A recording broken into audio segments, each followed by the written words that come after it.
You know what he say? That love can conquer all, but it can also get you the NHL and make pro hockey history. Well, you're saying, Jeffrey, what tangent are you on here today? Well, we're going to talk about the curious case of Viktor Nechayev. He was the first Soviet Union player or trained player to play the NHL and to score a goal. Now, he played 3 games with the LA Kings in the NHL. Again, the first Soviet Union player to skate the NHL, again, and the first to score a goal. Now, he was a kind of a second division marginal player for a number of seasons in the USSR main number 2 and number 3 league for Sibar, Leningrad, Substroitel Leningrad, the Severstrel Shripovets, Binokor Tashkent, and Uzort Leningrad. But he eventually found his way to North America through very unique means and eventually drafted by the Kings 132nd overall in 1982. Now, he was eligible for the draft at age 27 because NHL had ruled that all Europeans, regardless of age, would have to enter the league through the entry draft rather than as an unrestricted free agent. Now, unlike other Soviets, Nechayev was immediately available to NHL teams because he was already living in North America. Now, he did not play during the 82 season because he was staying out of hockey while waiting for permission to join his wife in North America, and this is how it worked. LA's decision to select him was one of the most dramatic moments and romantic moments in NHL entry draft history. He was the first, again, LA King draft pick from outside of North America, and he became in '83 the first Soviet-trained player to skate the NHL game.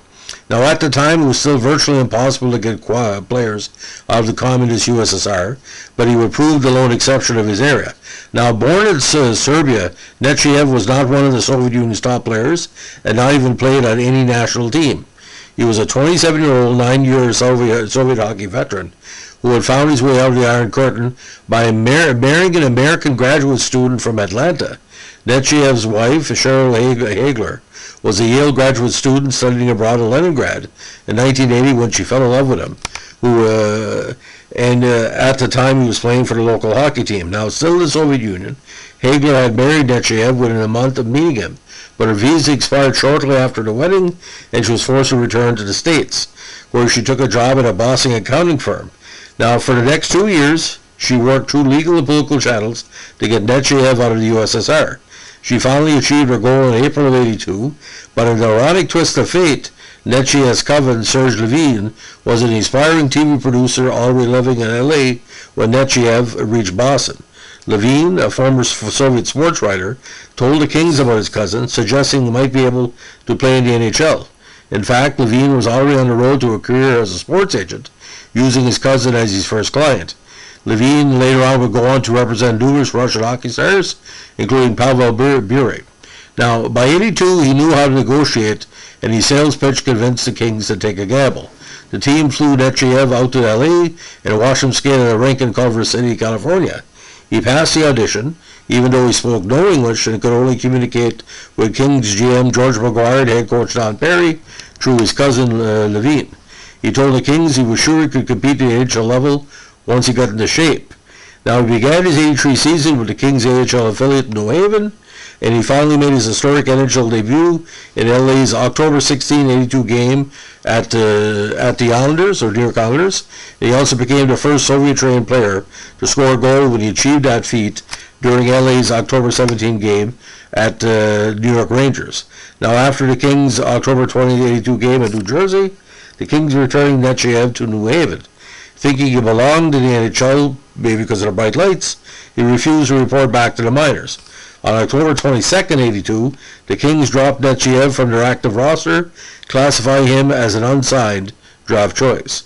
He later did return to New Haven and then played a few more games with Saginaw of the IHL before bringing his North American career to an abrupt end. He played one more season in West Germany before retiring. After Nechayev, the league would have to wait 7 more years for the next Soviet player, Sergei Pryakin, who arrived for Calgary in '89. Now, NHL, he went to work with his cousin Serge Levine as a player agent following his retirement and played the key role in, get this, bringing Pavel Bure to North America in 1991. So New Haven, 83, 11 points in 28 games, including 4 goals. Saginaw of the IHL, a goal and 4 assists for 5 points. LA, 3 games, 1 goal. And with Dusseldorf EG of the Bundesliga, 16 points in 38 games.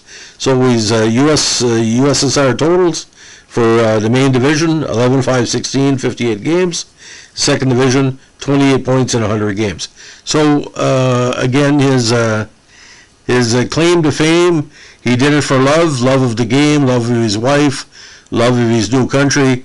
But you're coming from all the way from Serbia to the NHL, and you're under the age of 30. That's pretty freaky. Anyway, that's all I can say.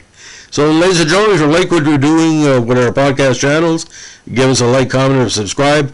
The awkward history of the NHL can bring us many places. Hope you enjoy these weird stories, and something you see in a Stan Fischel book. That's what we're trying to take care of. Thanks for listening. Bye.